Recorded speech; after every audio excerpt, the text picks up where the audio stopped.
आउज़ु बिल्लाहि मिनश्शैतानिर्रजीम बिस्मिल्लाहिर्रहमानिर्रहीम।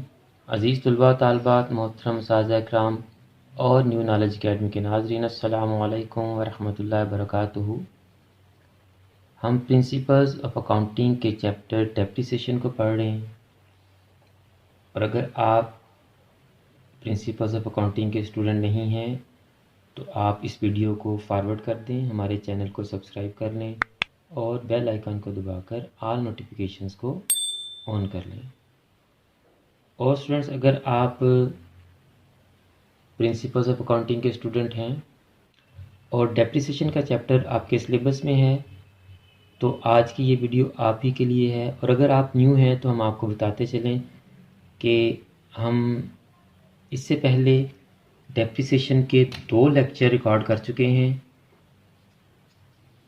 पहले में हमने आपको बताया कि व्हाट इज़ डेप्रिसिएशन, डेप्रिसिएशन क्या है, और दूसरे में हम इसकी काजेज़ भी आपको एक्सप्लेन कर चुके हैं कि वो कौन सी काजेज़ होती हैं, वो कौन सी वजूहात होती हैं जो डेप्रिसिएशन का बायस बनती हैं। हमारा आज का टॉपिक तो need for provision of depreciation बनता है, लेकिन प्रोविजन क्या है मैं चाह रहा हूँ कि पहले मैं आपको एक्सप्लेन करूँ, समझा दूँ, कॉन्सेप्ट दे दूँ कि व्हाट इज़ प्रोविजन, क्योंकि अक्सर बच्चों को रिज़र्व और प्रोविजन में डिफरेंस का नहीं पता। बुक्स में दोनों की डेफिनेशंस भी हैं, दोनों के डिफरेंसेस भी हैं, लेकिन ज़्यादातर बच्चों को रिज़र्व और प्रोविजन का डिफरेंस नहीं पता। तो आज के लेक्चर में मैं आपको रिज़र्व और प्रोविजन इन दोनों का डिफरेंस समझाऊंगा। आपको मैं कॉन्सेप्ट दूंगा कि रिज़र्व और प्रोविजन क्या हैं। बेसिकली ये दोनों ही इसलिए यूज़ होते हैं कि हम कुछ पैसे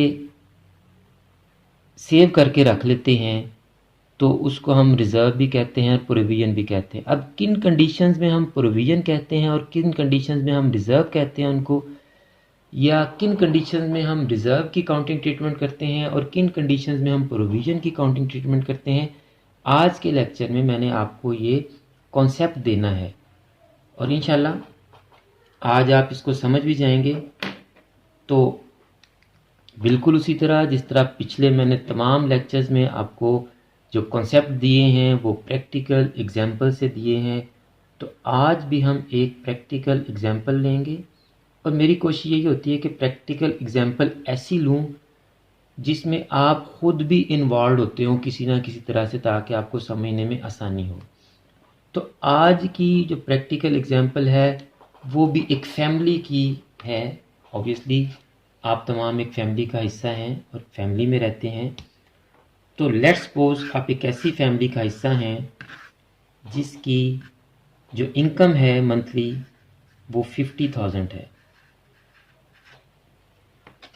यानी आप एक ऐसी फैमिली का हिस्सा हैं, या आज की जो एग्जाम्पल वो एक ऐसी फैमिली की है जिसकी मंथली इनकम 50,000 रुपीज़ है, चाहे वो सैलरी है या प्रॉफिट है या रेंटल इनकम है, वट ये उनकी मंथली इनकम 50,000 रुपीज़ है। अब उस फैमिली के जो मंथली एक्सपेंसेस हैं वो 40,000 रुपीज़ हैं। इसमें ऑल टाइप्स ऑफ एक्सपेंसेस आ गए जी, ऑल टाइप्स ऑफ एक्सपेंसेस। इसमें उनके एजुकेशनल एक्सपेंसेस भी आ गए, मेडिकल एक्सपेंसेस भी आ गए, ग्रॉसरी आ गई, क्लथिंग आ गया, यानी कि ऑल टाइप्स ऑफ एक्सपेंसेस उनके 40,000 बनते हैं। तो आप ज़रा मुझे जहन पे ज़ोर देकर बताएं कि इस फैमिली की बचत सेविंग कितनी है जी। बड़ा आसान है जी। इस फैमिली की जो सेविंग है दैट इज़ 10,000 रुपीज़। इस फैमिली की सेविंग कितनी है जी? 10,000 रुपीज़। अब ये फैमिली क्या करती है कि अपनी सेविंग में से ये 5,000 अपने पास कैश रख लेते हैं। ये तमाम एक्सपेंसेस करने के बाद 5000 अपने पास कैश रख लेते हैं और 5000 ये बैंक में डिपॉजिट करवा देते हैं। समझ आ गई बात? फैमिली की इनकम 50,000 है, उन्होंने सारे खर्चे कर लिए, 40,000 एक्सपेंसेस हो गए उनके, 10,000 उनकी सेविंग हो गई, 5,000 उन्होंने कैश अपने पास रख लिया कि कोई और ख़र्चा अगर खुदा ना खास्ता हो जाए, उन्हें नहीं पता कि कोई ख़र्चा हो सकता है या नहीं हो सकता है, वैसे उन्होंने 5,000 का कैश रख लिया कि किसी भी किस्म की कोई ज़रूरत पड़े फॉर एनी यूज़,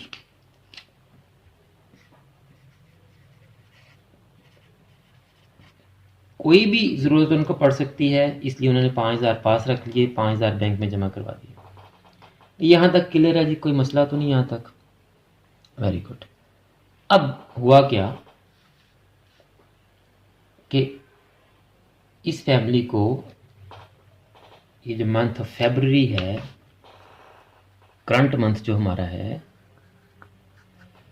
इनको एक शादी आ गई। इनको क्या आ गई? एक शादी आ गई। ये सारे खर्चे कर लिए, अभी महीना भी पड़ा है, कुछ दिन पड़े हैं, 10,000 की उन्होंने सेविंग कर ली है अपनी तरफ से, लेकिन उनको एक शादी अटेंड करनी है इसी मंथ। अब वो क्या करेंगे? अब उस शादी का एस्टिमेटेड खर्चा वो एक कैलकुलेट करेंगे कि जी इस शादी पे हमारा कितना खर्चा हो सकता है, कितना एक्सपेंस हो सकता है, तो वो उतना एस्टिमेटेड खर्चा रख लेंगे उसके लिए। अब मुझे बताएं जी, उनकी सेविंग कितनी बनती है जी? अब ये 5,000 चूंकि उन्होंने एक शादी पे जाना है, एक फंक्शन पे जाना है, तो ये फंक्शन के लिए उन्होंने 5,000 सेट असाइड कर लिए, साइड पे कर लिए। अभी फंक्शन पे गए नहीं है, जाना है उन्होंने इसी मंथ। अब उनकी जो सेविंग बनी वो बनी 5,000।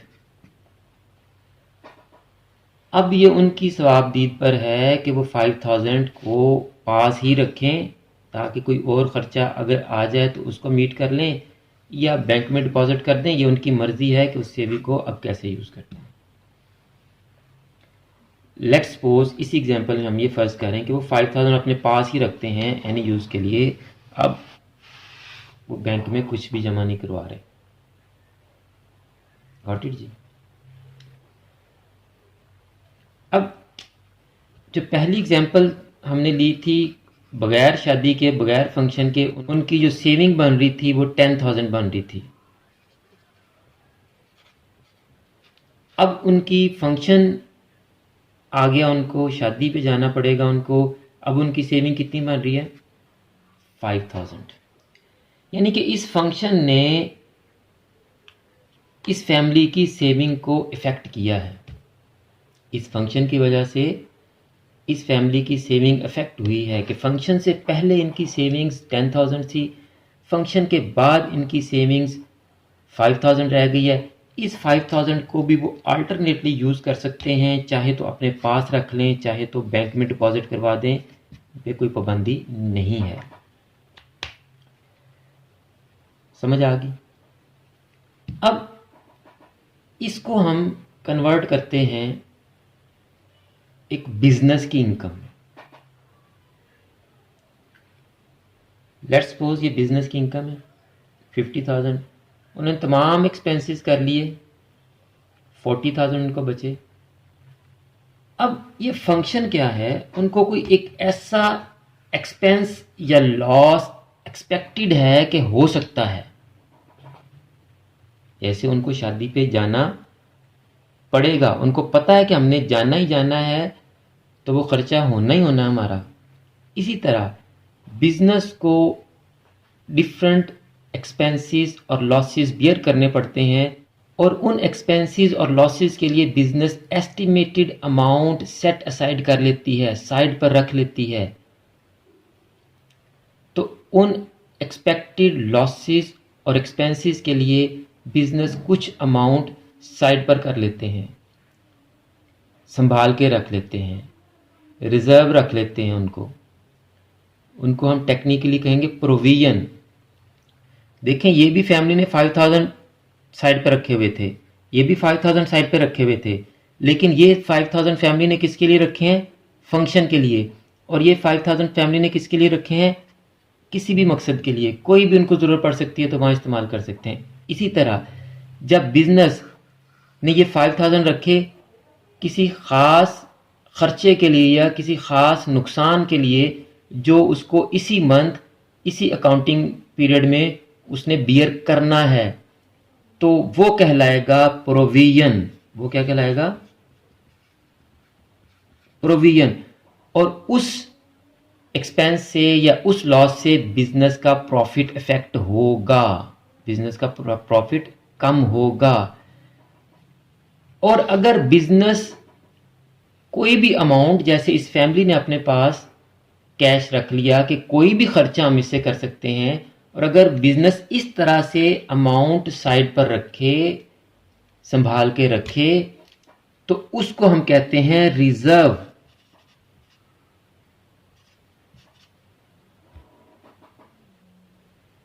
तो स्टूडेंट्स, रिजर्व और प्रोविजन का डिफरेंस समझ आया आपको?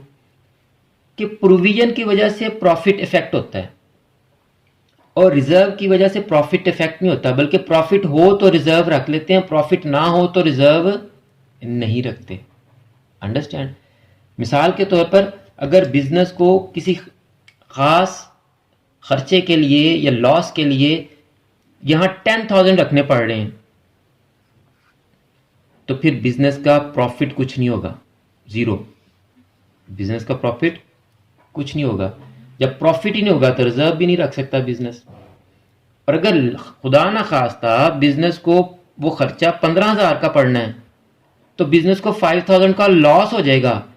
प्रोविजन ऐसा खर्चा या ऐसा लॉस है जो होना ही होता है और उसके लिए पैसे अरेंज करने पड़ेंगे, चाहे बिजनेस के पास प्रॉफिट हो रहा है या नहीं हो रहा, वो उसने खर्चा करना ही करना है। तो बिजनेस को फिर लॉस हो जाएगा, और लॉस हो जाएगा तो रिजर्व भी नहीं रख सकेंगे वो। तो ये प्रोविजंस किन एक्सपेंसेस और किन लॉसेस के लिए बिजनेस रखते हैं, 2-3 मैं बता देता हूँ। बिजनेस प्रोविजन रखते हैं फॉर बैड डेट्स। ये इनका लॉस या खर्चा होना ही होता है बिजनेस का, और इनको नहीं पता होता कि कितने बैड डेट्स हो जाने हैं, इसलिए वो एस्टिमेटेड अमाउंट इसकी प्रॉफिट में से निकाल लेते हैं। इसी तरह टैक्सेस, बिजनेस को अपने टैक्सेस के लिए भी कुछ पैसे प्रॉफिट में से निकालने पड़ते हैं, तो वो भी प्रोविजन फॉर टैक्सेस होती है। और आज का जो हमारा टॉपिक बन रहा था, डेप्रिसिएशन भी is a type of loss. तो इस नुकसान को पूरा करने के लिए भी बिजनेस प्रोविजन लेती है, प्रॉफिट में से पैसे निकाल लेती है। तो कॉन्सेप्ट समझें रिजर्व और प्रोविजन का। प्रोविजन एक्सपेक्टेड एक्सपेंसेस या लॉसेस के लिए रखते हैं पैसे, और उससे प्रॉफिट इफेक्ट होता है आपका।